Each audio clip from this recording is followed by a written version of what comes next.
Ya, Anda kembali di Apa Kabar Indonesia Pagi. Kita masih lanjutkan perbincangan kita bersama dengan ada Kang Maman dan juga Pak CA. Saya ke Kang Maman terlebih dahulu. Kang Maman, kalau kita lihat, walaupun sudah dilaporkan kepada pihak polisian ya ke Polsek, kemudian diteruskan ke Polres, namun akhirnya ayah korban ini mengungkap sendiri begitu ya kalau kita lihat di video viral, menggerebek mendatangi lokasi. Kang Maman melihatnya ini seperti apa, Kang? Setelah 1 minggu, Kang, kemudian apakah memang begitu canggih para remaja ini?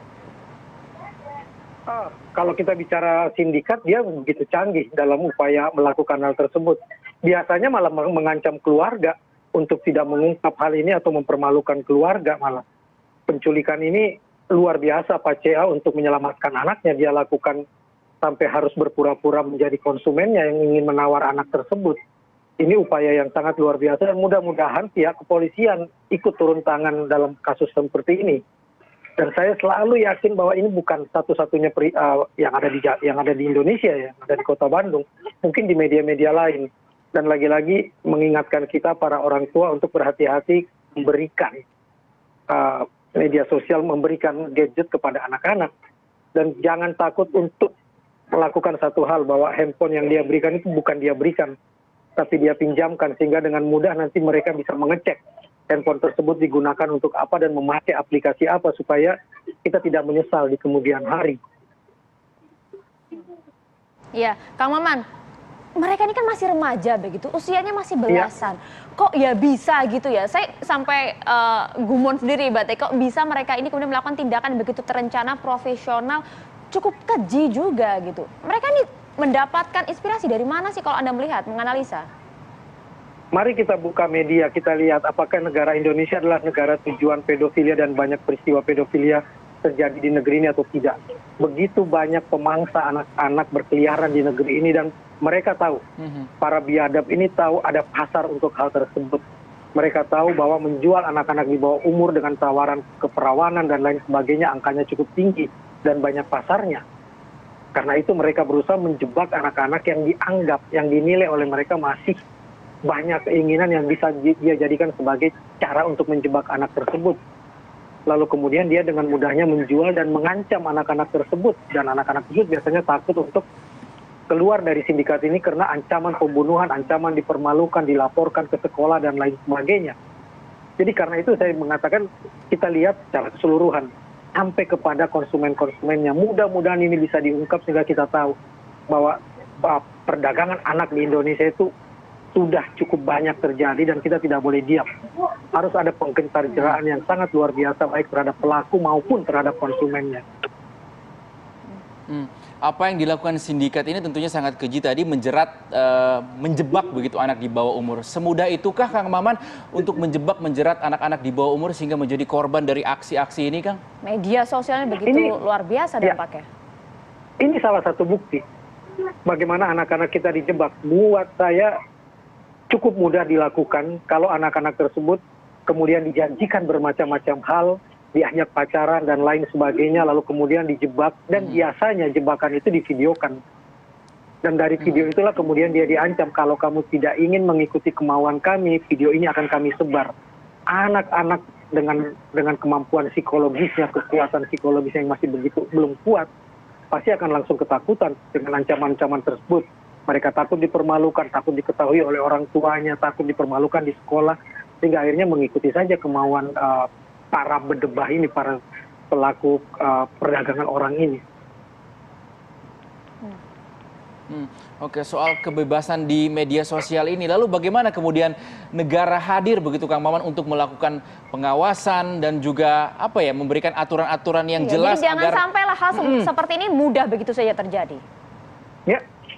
Undang-undang ITE masih dibutuhkan, dan bagaimana penghukuman terhadap pelaku juga harus maksimal menurut saya, supaya ada penggentarjeraan. Dan lagi-lagi pendidikan kita tentang literasi digital sangat diperlukan.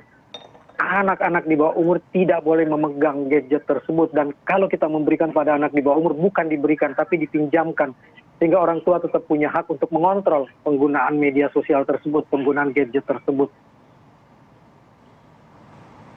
Iya, dari sisi orang tua juga mungkin Kang Maman ya, ini pengawasan yang benar-benar harus diberikan sebenarnya seperti apa Kang Maman? Karena kita juga patut apresiasi apa yang dilakukan oleh Pak CA ini kemudian bisa menangkap sendiri pelaku setelah 1 minggu anaknya kemudian dinyatakan hilang.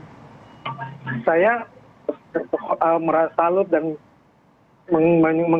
menghormati betul apa yang dilakukan oleh Pak CA ini yang berusaha betul untuk menemukan kembali anak beliau dan kemudian mengungkapkannya secara umum.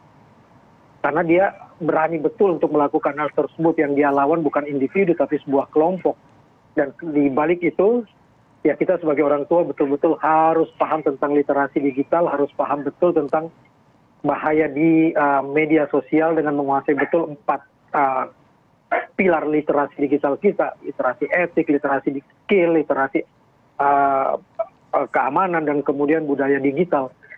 Sekali lagi, media sosial ini adalah media yang sangat anonim, di mana orang bisa bersembunyi di balik nama-nama palsu dan di balik niat-niat palsu untuk kemudian melakukan jebakan, terutama terhadap anak-anak yang bisa dengan mudah dipengaruhi dan kemudian dijebak dengan berbagai ancaman yang membuat anak tersebut takut. Iya. Kang Maman, hukuman yang pantas untuk diberikan pada para pelaku dari aksi ini apa, Kang? Hukuman maksimal itu menjadi sesuatu yang harus kita wujudkan supaya ada penggetar-jeraan dan betul-betul hulu dan hilirnya harus kita temukan. Para pelaku ini, germonya, mucikarinya, mereka yang memperdagangkannya, mempromosikan di media sosial harus dijerat betul-betul, dan keberpihakan kita kepada korban jauh lebih penting. Sehingga terima kasih TV One tidak menampilkan anak tersebut, kemudian Bapak ini juga tidak menampilkan wajahnya secara keseluruhan. Kami ini samarkan juga namanya, respect, Kang. Iya, ini respect buat saya, karena apapun kita betul-betul harus berpihak pada korban, melindungi korban dari trauma yang berkepanjangan. Dan mudah-mudahan P2, TP2A, pemerintah daerah di mana korban bertempat tinggal turun tangan betul untuk melakukan pemulihan terhadap korban. Oke, baik. Pak CA masih terhubung bersama kami, Pak. Mungkin dalam forum kali ini begitu, apa yang ingin Anda sampaikan, Pak, kepada pihak kepolisian maupun masyarakat di luar sana, para orang tua?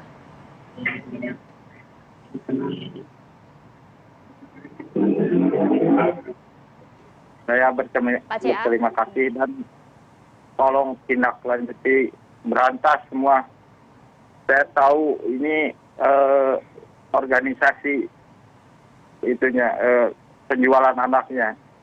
Cuman ini baru anak buahnya, yang di atasnya masih ada ini. Saya tahu. Untuk para orang tua, saya himbau anak-anak jangan terlalu dikasih itu gadgetnya, diperiksa setiap selesai daring. Masalahnya saya ini juga, ini HP saya ini cuman ada 2 dipakai sama 3 anak. Padahal HP yang satunya dia dipakai sama saya, yang dipakai sama mamahnya. Suka gantian. Jadi saya itu kalau misalnya akun cuma pakai akun saya. Jadi kemarin itu saya share sampai tahu siapa yang ngejemputnya, karena saya itu punya akun saya, jadi gampang ngelihatnya. Oke. Gitu, baik, ini mungkin bisa menjadi pelajaran juga. Anak-anak jangan sampai ada sia-sia selanjutnya. Cukup sampai di sini. Baik. Terima kasih Pak CA. Tentunya kami kembali menyampaikan ya, turut prihatin atas kejadian yang menimpa keluarga Bapak, ke putri Bapak begitu yang telah menjadi korban dalam kejadian ini. Terima kasih juga Kang Maman telah bergabung bersama kami di Apa Kabar Indonesia Pagi. Kita harapkan pihak polisian ini mengusut tuntas kasus ini dan menangkap seluruh pelaku. Iya, terima kasih Pak CA. Salam untuk keluarga di sana dan juga tentunya putri Bapak. Sekali lagi kami turut prihatin. Kang Maman, terima kasih banyak. Assalamualaikum. Terima kasih. Waalaikumsalam warahmatullahi wabarakatuh.